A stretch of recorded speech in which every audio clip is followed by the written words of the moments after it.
Hello and welcome to this edition of Arts Alive Film. Coming from Odeon Liverpool 1, I'm Tony Lloyd. And I'm Tony Lindsay.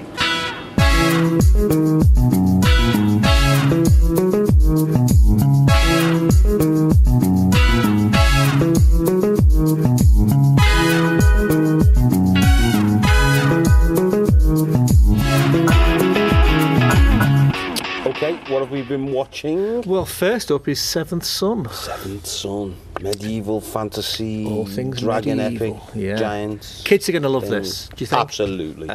It's what, in our day, it would have been the old Ray Harryhausen. Yeah, absolutely. A Monster Fest, you know, you've got dragons. And of course, we forget about the impact of CGI. You know, when we looked at, you know, stop frame animation, which maybe look us a little bit creaky now, but our breaths were taken away. So I do not know what young people, when they see today's, can do anything on screen. Yeah, absolutely. There's nothing special effects masters can't do now, is So who's in it? Who have we got? Well, we've got the great Jeff Bridges and we've got the great Julianne Moore. This is their first reunion since The Big Lebowski. Yeah. That's so bizarre that it's in a big fantasy epic. Yeah, it doesn't quite pay off. It's not as it's to the more adult viewer. It's not quite the they haven't got that it. other layer, have No, they, that no. we adults can enjoy. Jeff Bridges has a very strange accent in this. Following on from True Grit. True Grit. I don't know if you remember, folks, True Grit, when he played Rooster Cogburn, and to me some of the dialogue was quite unintelligible. It's like he pops in a couple of marbles just before he starts talking.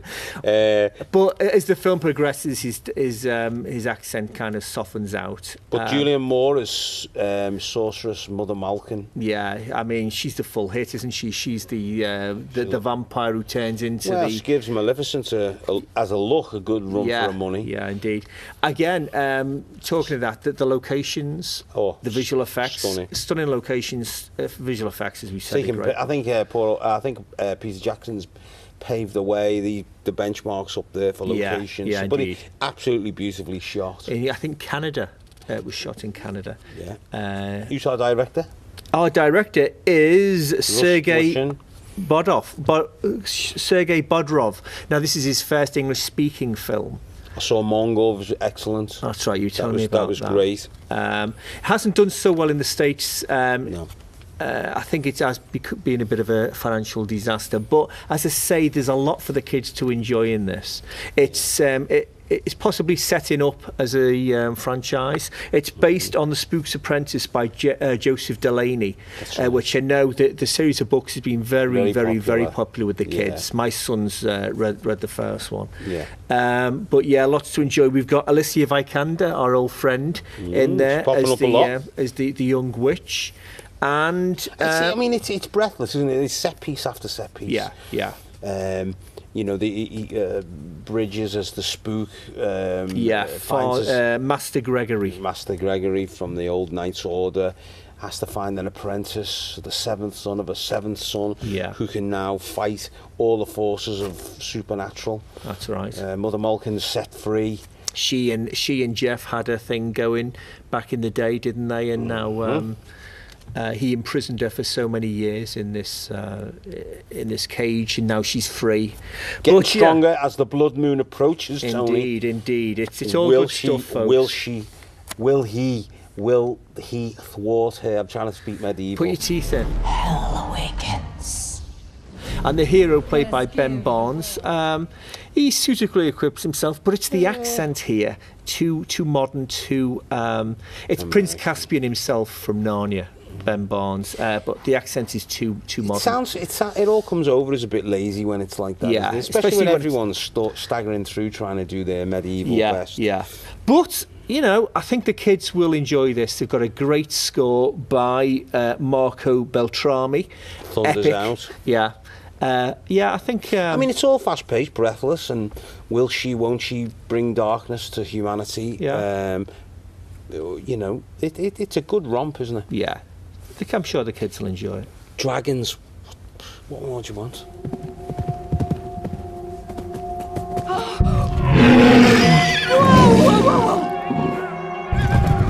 Run, quickly, or they'll catch you.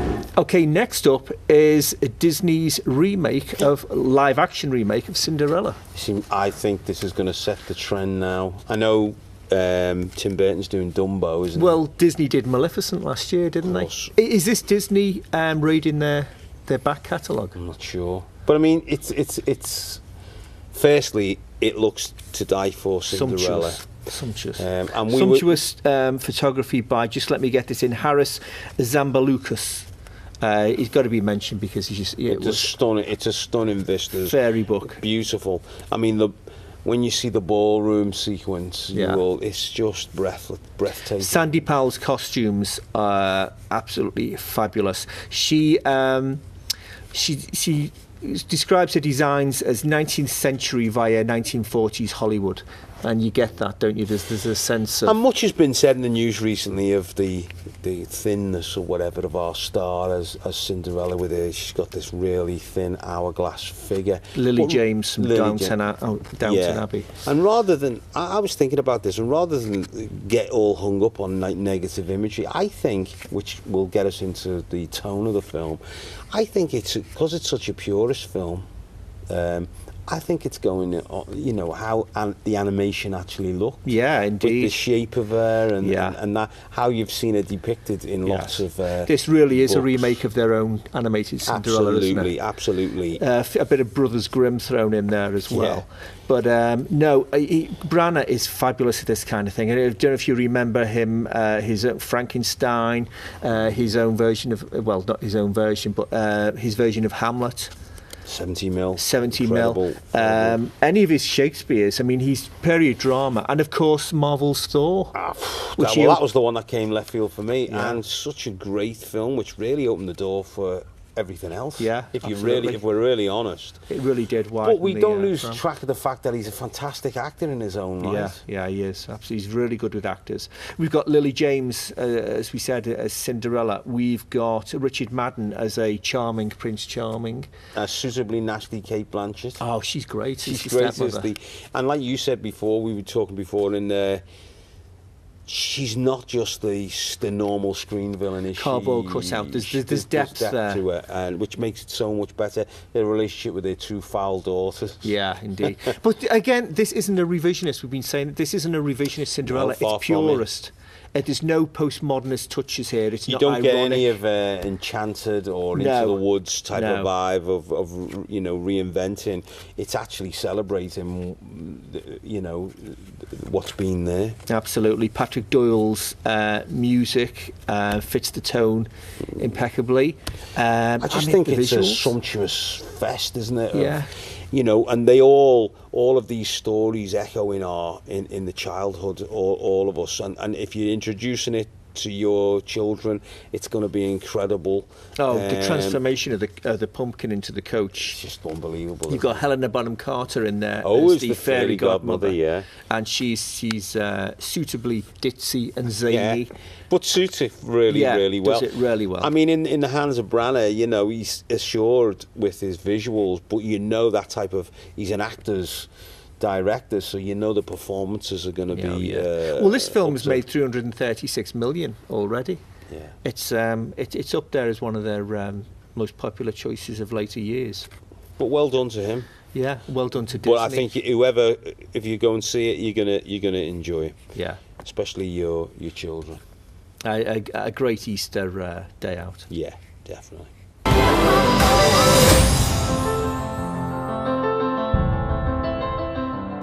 Okay, so what else have we got?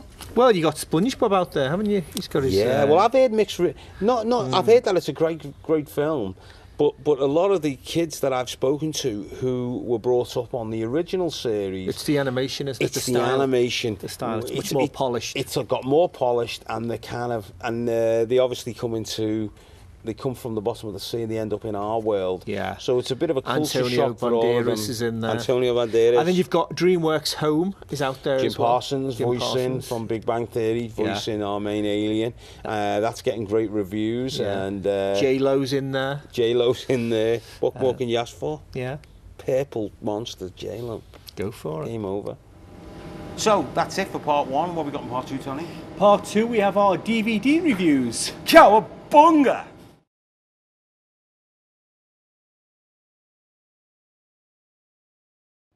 Hello and welcome back to Arts Alive Film. Straight on with our DVD reviews. What have we got for them, Tom? Okay, first up is beloved character, beloved bear really, Paddington. A bear named Paddington. A bear named Paddington. Michael Bond's titular hero. Absolutely. Well, I and I'm sure you do, and a lot of the audience remember, this is the 70, well, it went on for quite a long Pre-tea time. Pre-tea time, just before the news, Paddington. But then he was a stop frame animation bear, voiced by the great Michael Horton. Yeah, of course. That's the memory that sticks with me. Absolutely. I mean, he's so iconic, the character. Yeah.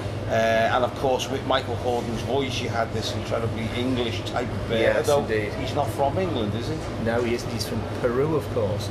Now, here he's voiced by Ben Whishaw, old Q himself, Skyfall.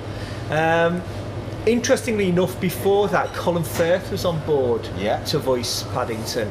And it didn't work out, did it? Well, this film's been in development since 2007. Producer David Heyman, straight from Harry Potter, has been trying to get this franchise moving for quite a bit now. But yeah, Colin Firth was on board, but they found, even Colin Firth himself agreed it wasn't quite working out. And he left himself. Amicably. It was an amicable separation. Yeah. Animation's changed now, of course. Oh, it's all CGI and animatronics. CGI, and obviously the live action characters he's interacting with, whereas in the original series, they were these strange cut-out drawings, weren't they? But the world that is depicted in this film is not too dissimilar to the world depicted in the BBC series. Absolutely. It's a kind of Disney-fied middle class. Very middle class. And we've been talking about this, nothing against middle class. I said, but it's so, it doesn't, there's not inclusion for everyone. No. Well, I spoke to a mother and a child when I went to see this on the pictures, and her child was about 8 years old, and she was kind of fidgeting and walking around, and so it didn't quite captivate her as one would have hoped. But you know, look at the cast: Hugh Bonneville, Sally Hawkins, Julie Walters is in there, and of course Nicole Kidman playing Millicent, the taxidermist. Yeah. I mean, it's warm, it's English, it's like a crumpet with a cup of tea. Yeah, absolutely. The kids will love it, no doubt about it. And he's such a great character. Yeah, absolutely. Lots of fun and frolicking and absolutely. And causing mayhem, chaos, and fires, and You've got Doctor Who's in there. Peter Capaldi as Mr. Curry, doing a kind of Leonard Rossiter. Rigsby. He's really good. Very good. Yeah. I think the kids will love it. Yeah.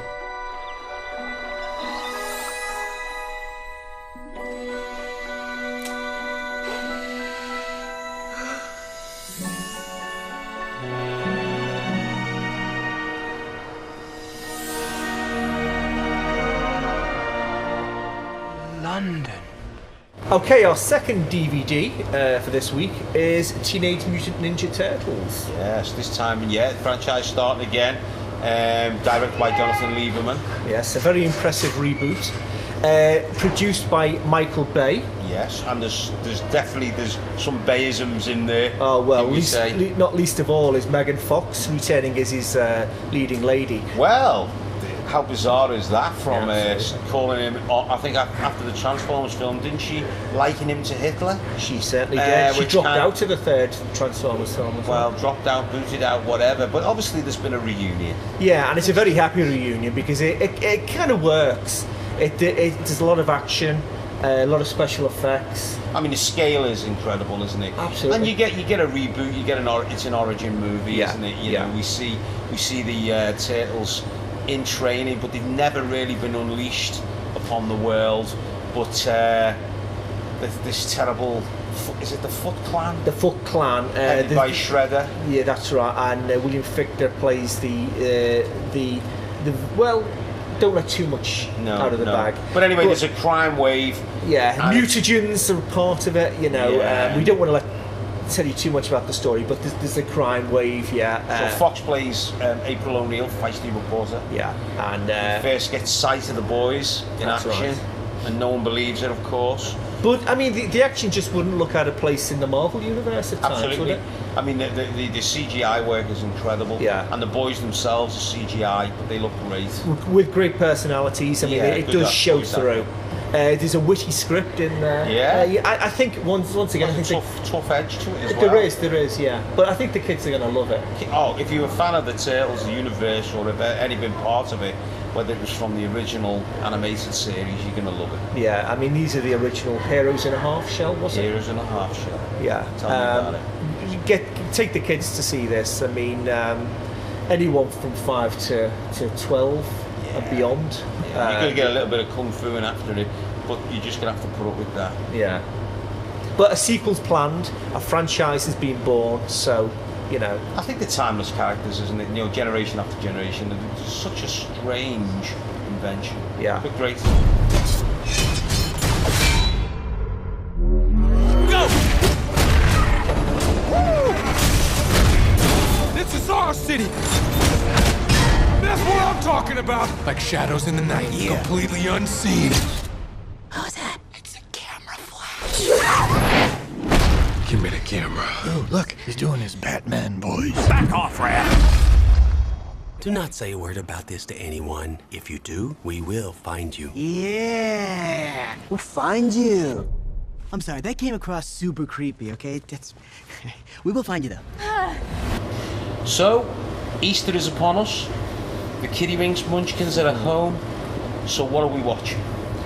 Well, first of all, before we go on, Vintage Sunday at Fact Showcase.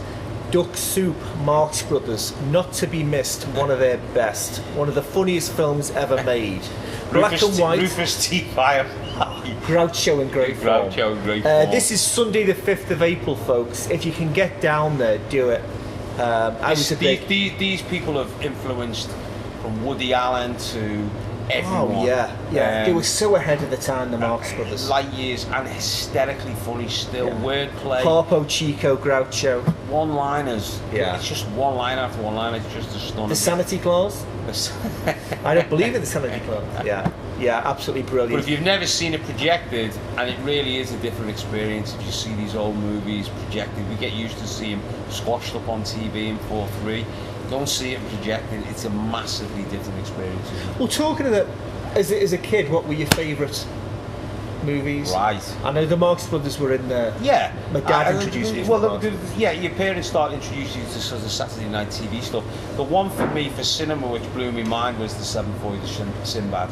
Ray Harryhausen. Anything with Ray Harryhausen. That has got to figure in my childhood favourites. Anything with Harryhausen. Every bank holiday was Jason and the Argonauts. Jason the Argonauts, First Man in the Moon, Mysterious Island, Mysterious Island. the Sinbad trilogy. Absolutely. Yeah, Golden Voyage, which I saw opposite the Odeon in London Road. Yeah, and I got to meet the master, Lord Ray Harryhausen, once. This was the guy who did the 3D, not the 3D, the animation, the 2D animation. And he actually had one of the children, the skeletons from one of the children of the Hydra Chief fabulous, with him. fabulous. He wouldn't let me touch it, although I Now- did try. Then there was Disney, of course, still is Disney. Disney, but I was a massive fan of Disney, as anyone who... First time I cried in the cinema, I think, was to Feed the Birds. Oh, Mary Poppins. Yeah. I say. It still stands as a classic today. Or it may have been Bert's accent. I don't know. Yeah, Dick One Van of the Dyke's two. accent. Yeah, that's certainly my Mary Poppins, Step in Time. Yeah. That was a great film. Bambi, Dumbo, Snow White. Pinocchio, oh my Pinocchio is God. still... Pinocchio's got to be one of the best, hasn't it? Surely. Stunner. It's very got a dark edge to it, Absolutely hasn't it? one of my all-time favourites. Yeah. But I did like the 70s stuff, like Robin Hood with the Aristocats. Aristocats, Jungle Book, late Jungle 60s. But they've got a... I mean, you know... you can pick up a lot of Disney stuff. You can pick up, 2 for 1 now. Absolutely. There's an offer on at the moment, so that'd be great for the kids. But if you're on a bit of a budget, there are lots of some good second-hand shops around. CEX shops which sell kids' films for as low as 50, 75p upwards. Well, yeah, I mean, you've got Oliver, Carol Reed's Oliver, the musical, Chitty Chitty Bang Bang. I mean, if you want fear in your children's lives, they need to see the Child Catcher. Yeah. One scene never forgotten. Yeah. But then even getting a bit more contemporary, you've got the whole Pixar. I remember Toy Story. I mean, you can go back to that. Yeah, How many Toy Story times? trilogy is one of the best trilogies in cinema going.